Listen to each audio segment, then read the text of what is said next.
There'll be an extra fee for that. I'll think about it.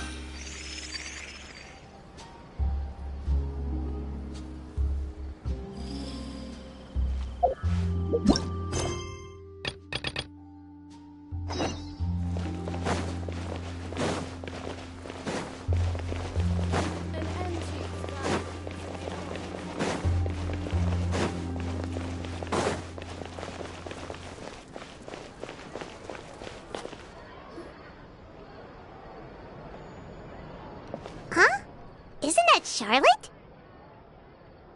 What could she want with Lapine Pauline?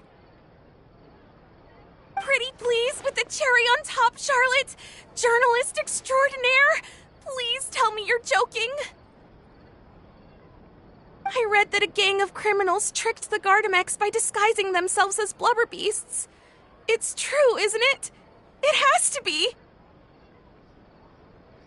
I've invested all my savings into graph adversarial technology and even taken out a sizable bank loan. I'm begging you like the beggiest beggar in all of begdom. Okay. I need you to calm down a little, Miss Lapine Pauline. I admire your passion for your research, and I don't mean to dash your hopes for those, big-ticket orders. But I'm afraid I'm not joking. The Blubber Beast incident was a short story mailed to us by an anonymous amateur author, written in the style of a true story.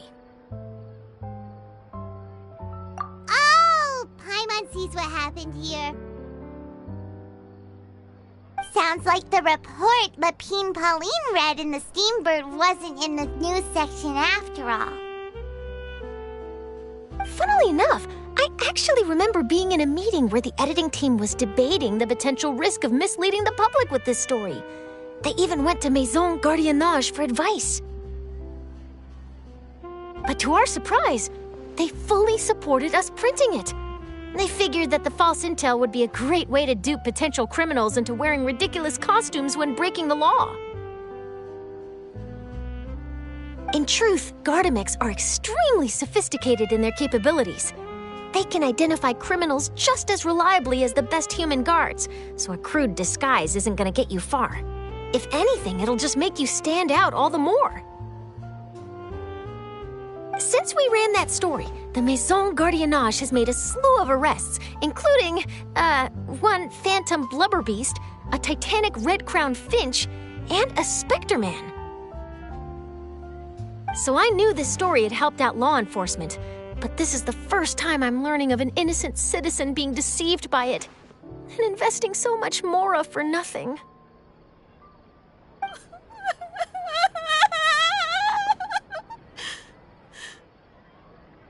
Uh-oh.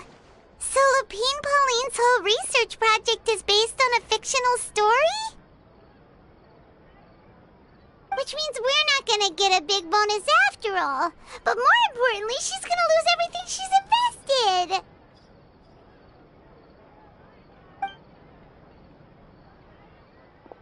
Traveler! Paimon! You're back! I was in the area taking some photos for a story when I got to talking to Miss Lapine Pauline about her research. She told me about your collaboration. She was hoping I could write an article to spread awareness about image recognition technology. She even paid me for the article and gave me one of her prototype devices before I could get a word in.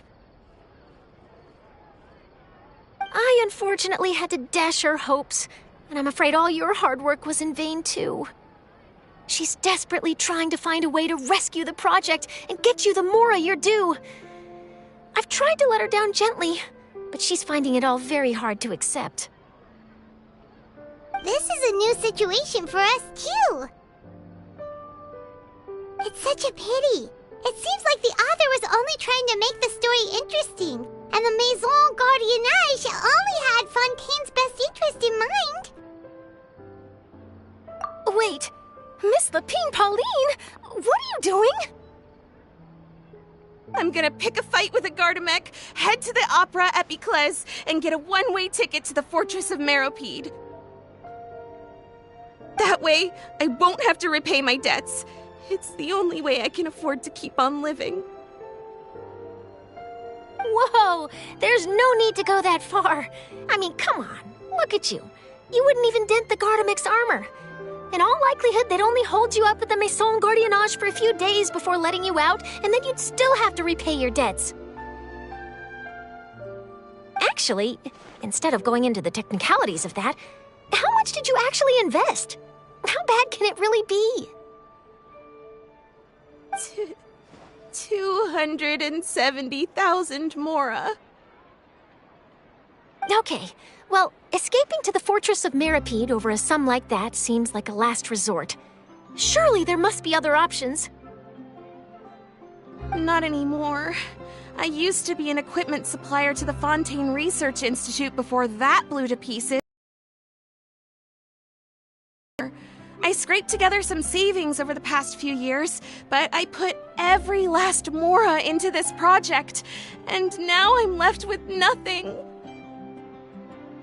It's not just my savings that are gone. It's my whole future as a graph adversarial technology specialist and my dreams of becoming a billionaire one day.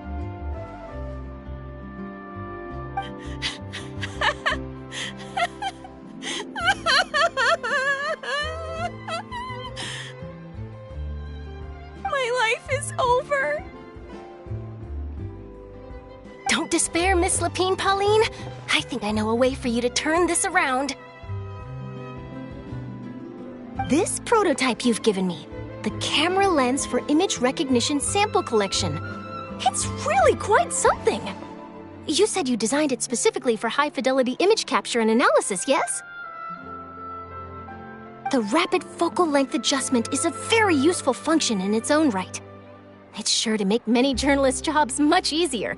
In fact, I'd say it has the potential to revolutionize Fontaine's news media. So your research efforts thus far are by no means in vain. The technology you've developed may have many applications that you've never even considered. Really? Absolutely. I've been working as a journalist for the Steambird for a long time now. No one understands the issues we journalists face on a day-to-day basis better than me. So keep calm, take heart, and start thinking about mass production. In the meantime, I'll show your invention to all my colleagues to drum up interest in your product. I can't believe it! If this is true, then I can look into setting up a whole camera lens development pipeline. My big-ticket orders and billionaire aspirations are still in the cards.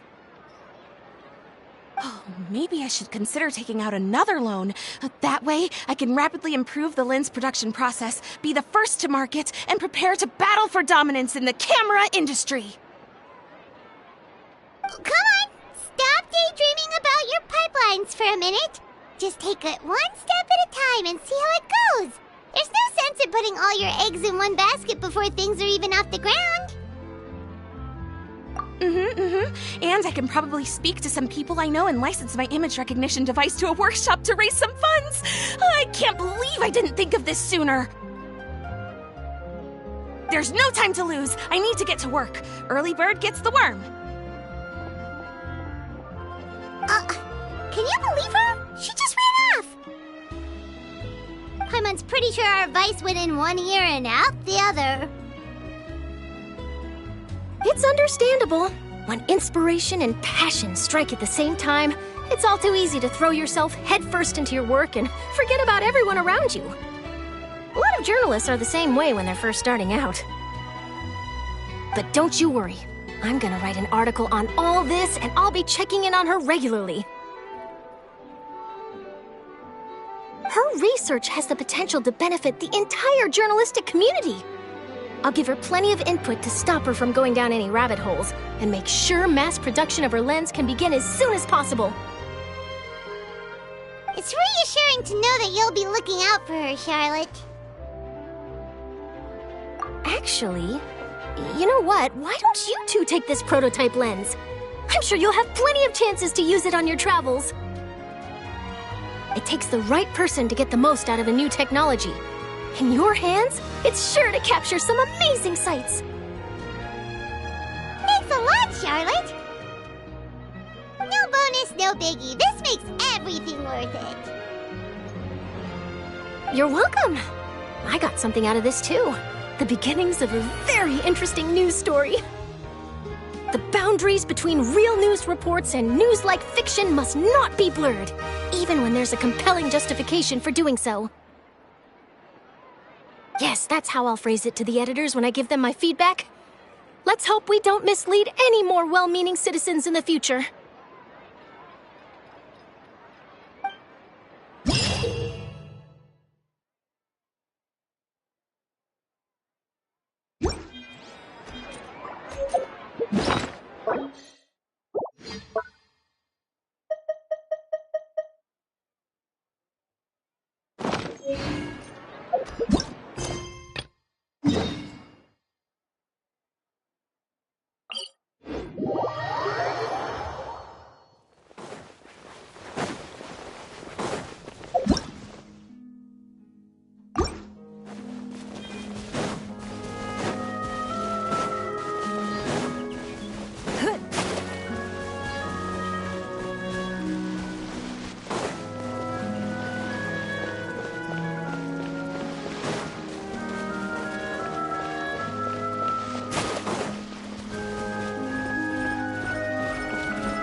Hello, Paimon.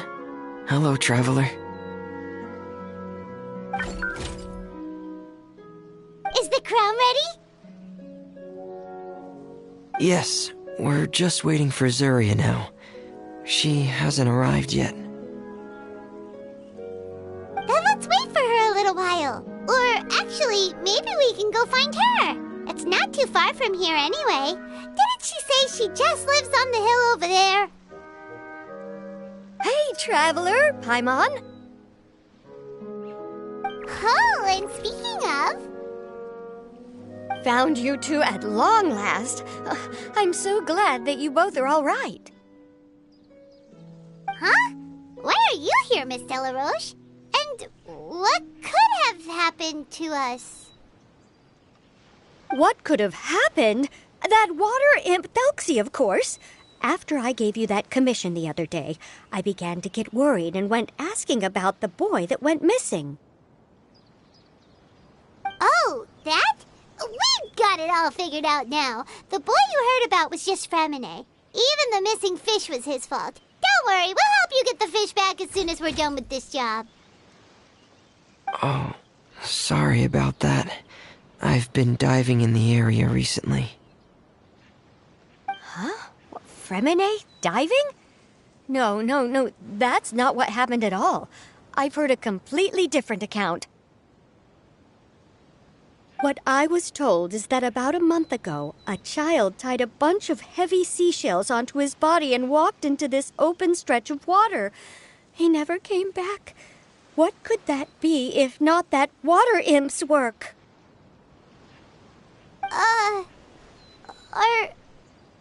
Are you sure? 100% sure. I've confirmed the account with several veteran fishermen I know. The child was only 8 years old. His name was Lescaut. Lescaut d'Estray. Wait, Lescaut d'Estray? Yeah, that's the name. They say the family took on the name after moving to the city from a place called Stray. Anyway, his mother is a pretty famous art dealer, while his father passed away from an accident many years ago. Well, naturally, his mother was devastated by the incident and fell terribly ill. It's said that she left the court of Fontaine, and no one knows where she's gone. It can't be, right? Lescaut d'Estray? Zuria d'Estray? I'm sorry, miss. We've gotta go check on something right now. Oh, I see. Well, you go on ahead. I just came to make sure that you're both all right. I'll head back then. Please remember to take care.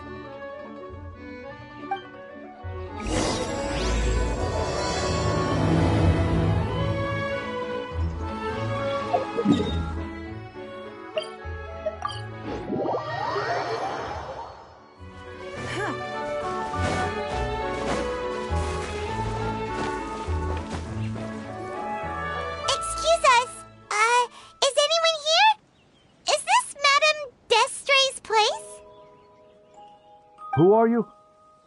I have a patient here who needs quiet bed rest. Please leave us be unless you have anything urgent to report.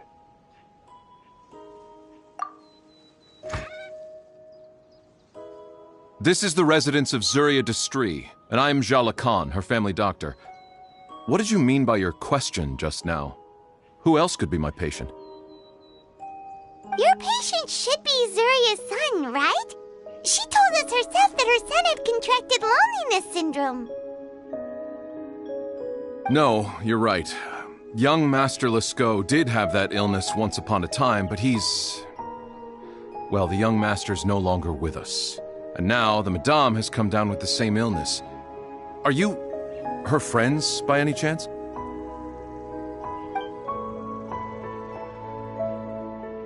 Oh, so when she had requested time to go out over the past few days, it was so she could spend them with you. So, if I'm understanding this right, the one who's suffering from uncontrollable delusions is the Madame herself? She believes her son is still alive? That is correct. When the young master disappeared, she was organizing an art exhibit that she had specifically prepared for him. But since she had to leave the house, she was unable to see her son one last time. That might have been the trigger for her regret. Or perhaps the family's fall into loneliness and grief was inevitable as soon as the old master passed away. First the son, and then the mother. But how could that be? She really looked like she had a handle on everything. Her smile was so lovely, and she even told us to stay optimistic. But you're saying she... Those actions are proof that she can no longer differentiate between fantasy and reality. Then, all the other things that she told us about her son, were those fake too? No, those were all real. Although, they were all things that happened before the young master left us for good. Madame's time has just never moved forward since his passing. I see.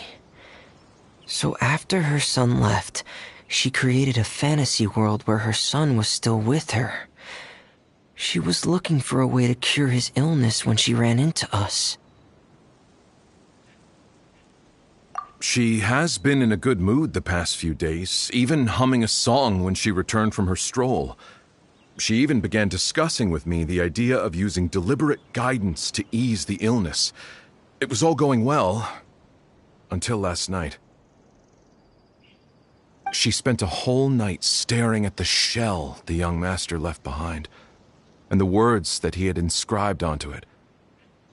Then she broke down once more. I prescribed some sedatives, and she's currently resting. But then what should we do? How can we help her? There has to be something we can do. Don't panic, Paimon. Even though this is a devastating piece of news, we must all calm down first. What should we do?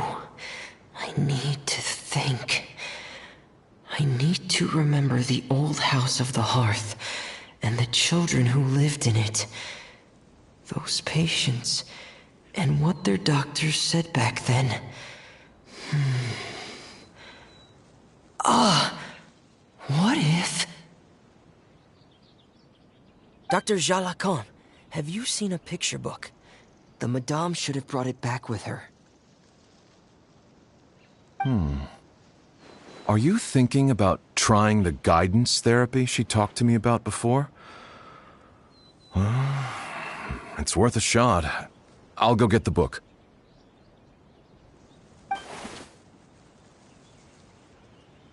Yes, this is it. That's right. If what Dr. Jalakon said was true, the past few days have been very helpful to Zuria, so we should complete this journey. We need to show her that her child has found a happy ending in the world of her dreams. But wouldn't that just make it harder for her to accept reality? One must first face reality before accepting it. The Madame has been crushed by her feelings of grief and can no longer bring herself to face reality. Our first priority would be to get her out of this state. Right. Before today, I had thought she wanted to use Thelxie's fantastic adventures to save her son. But now, I think she might need it to save herself. And if we could complete it, we should be able to give her some feeling of inspiration and closure. Maybe those feelings would be enough to give her some courage to face reality again. There's no time to waste. Let's set off right away.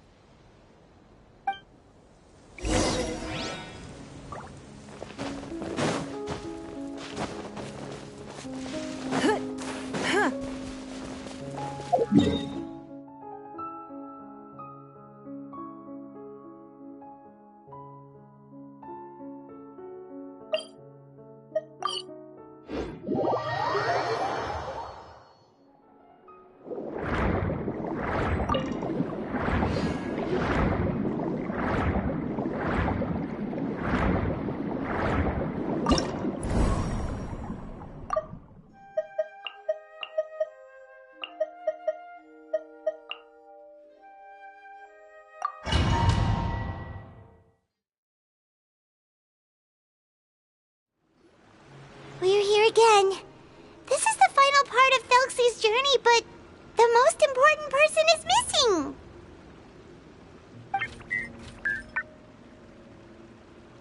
Everyone, please don't be so down and gloomy. Remember what she told us? If we were to feel troubled, the patient would become anxious as well. You're right. Paimon needs to smile. If we have to give something to Zuria, it should be our smiles. We have to keep smiling as we finish this adventure. And then she'll be able to recover, right, everyone? Yeah, I'm sure she will.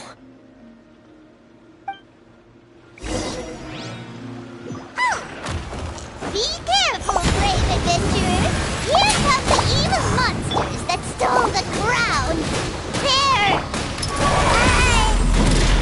That is these Cyclops! Let's beat them up!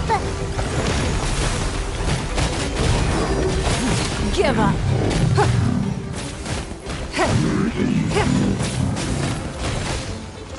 I'll protect us. Yahoo! It's nothing. Watch out, everyone! They're coming at us again! There's no need to fear! Prince Thelxie looks stronger than ever today! He must be going all out! Day's reckoning! Get in gear! Frost is coming! Get in gear!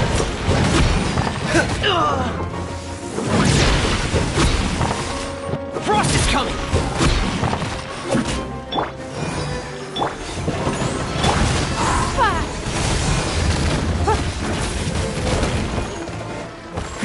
Give up.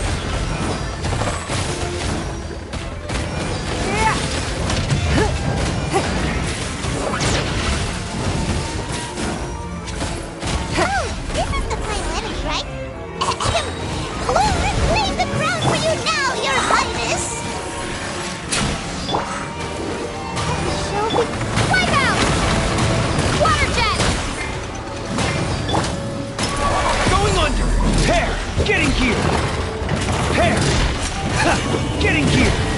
Hair! Get in gear! Your life is mine.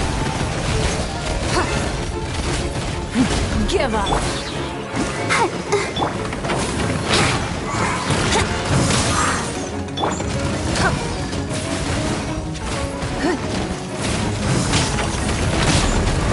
Don't waste my time. Here we go! Yeah. Let's dance. It's nothing.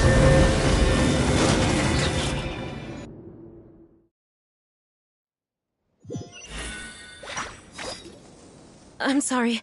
I have to go. I made a promise to my friends, and I'm already very late. But, Madame, you're still... Don't try to stop me. Today's the most important day for treating Thelxie. We'll use the guidance method. Didn't you also say that you'd think it'd work? I'm not trying to stop you, Madame. It's just... Could you tell me the name of your child? Dr. Jalacan, how can you forget the name of your own patient? His name is Thelxie. He's the prince of the kingdom of water imps. We will go today to reclaim his crown and attend his coronation ceremony. I see. Madame, please rest assured, everything is still on schedule. Your friends have already departed to find... Wait, look. They've already returned. Zuria! Zuria! We've retrieved the crown!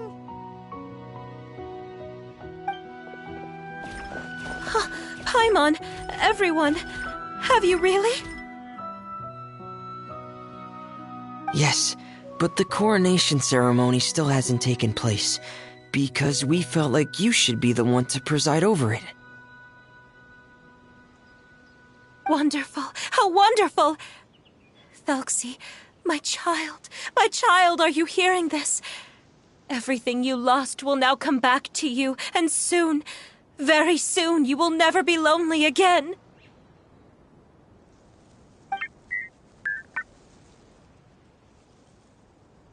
And the last page of the picture book. It's still waiting for you to illustrate in color. Right, the picture book. But I don't know what I should put on the last page. Don't worry, Thelxie and his friends all know what should go on it. Get ready, Zuria. We'll describe everything for you. Okay. At last, Thelxie and his friends were able to drive off the final invading monsters and achieve a dashing victory. Their success was complete, and the recovered crown resplendent.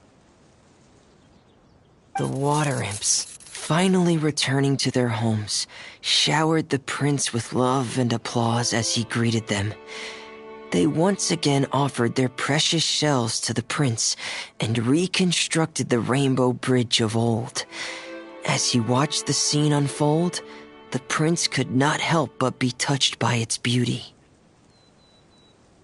Moved by everyone's happiness, the prince stepped onto the rainbow bridge and took a good look at all the friends who had gone on the journey with him. There stood the traveler, Goddess Paimon, Fremine, and... Huh? Where's the last person? The prince looked frantically around, but could not find the person he wanted to see most. At that moment, the person suddenly appeared on the other side of the bridge. She walked towards him with a smile and slowly lifted her veil. The prince could not hold back his tears. He recognized then that the mysterious person that had been by his side the whole time was none other than his mother. Zuria walked across the bridge and placed the crown above the prince's head. She smiled down upon him as she said, "My prince, my king, you shall never, ever need to feel lonely again." That's the end of the story, Zuria. Thank you. Thank you all. I am so sorry, my child. Maman should have spent more time with you. Did you hear the story? you'll never have to feel lonely again.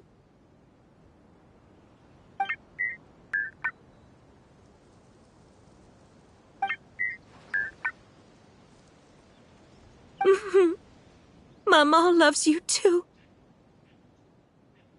But what's happening? Is Zuria talking to Thelxie? Quick, put on my diving helmet. There's a transcription module in it that's compatible with Thelxie's output signals. You should be able to use it to understand what Thelxie's saying.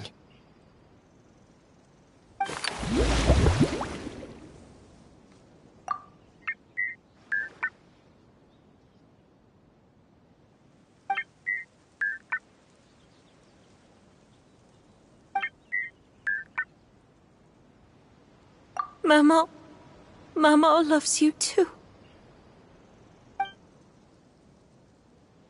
But I love you more, Mamo. What? Did you see something? Mammon, I'm getting a little sleepy. If it's time for bed, can you hum a lullaby to me again?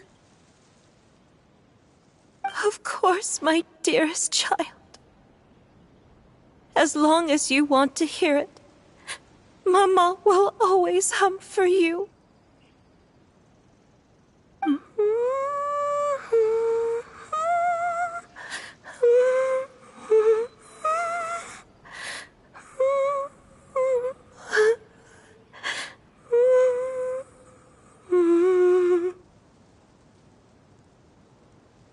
Thank you, Mammon. Your lullaby has always been my favorite. Now that I've heard it, I can return to my dream and to the kingdom of water imps in peace. My poor darling. Please don't forget. I will always love you. My love is greater than the entire distance between here and the kingdom of water imps. I won't forget, Mammon. And so is my love for you. Greater than the entire distance between here and the kingdom of water imps. Good night, Mammon.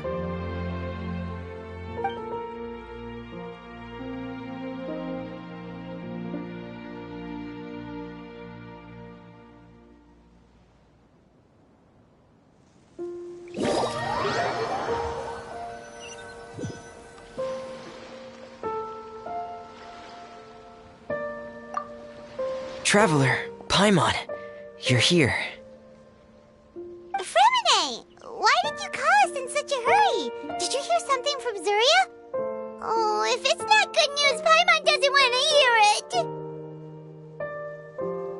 Don't worry, it's definitely great news. The Madame came here for a visit just now with her doctor. Color has returned to her cheeks, and she sounded full of energy as well. She said she'd like to return to the court to continue hosting the art exhibit, but this time, she'll work with her doctor to exhibit some picture books related to the illness. Of course, Thelxie's fantastic adventures and the guidance therapy will be included in the exhibit as well. She'd like to use her experience to help others. That's wonderful! So it wasn't bad news after all. Here, please take this picture book with you. The Madame wanted you to have it. If, at some point in the future, you were to run into someone with similar troubles, she hopes the book would be of use to you. But this is her son's story, right? Is it really okay to give the book to us? Don't worry, it's just a copy. She still has the original. It's extremely important to her. Alright, then there's no problem. It feels good knowing we've contributed to something important. Paimon definitely didn't expect the fantasy adventure to be so useful. Paimon was a little worried about how everything would turn out. After all, fantasy is just fantasy. Paimon, do you know what the Madame said? She said that at the moment when she placed the crown on Thelxie's head, she felt like she really saw something beautiful. Her child had returned, and he told her that he loved her. She also said that was when she was finally able to bid farewell to her son. She felt like at that moment, she was healed by some mystical power, and she was filled with courage from head to toe. Oh, really? But could that just be another part of her fantasy? Perhaps. But if fantasy is just fantasy, and the fantasy world is not real, then how could it still grant us these powers that we can continue to use in the real world? But what else could it be? A descent of the fairy tale world into the real world. At that time, the wondrous fairy tale temporarily became reality and influenced real things in our world. That has to be what happened. You saw it too, didn't you? But that can't be what happened, right? There's just no way. Wouldn't it be like a miracle if that really happened? Yes, I suppose that would be a miracle. I hope that everyone who's found themselves in a dark place would be able to see something beautiful and experience a miracle for themselves.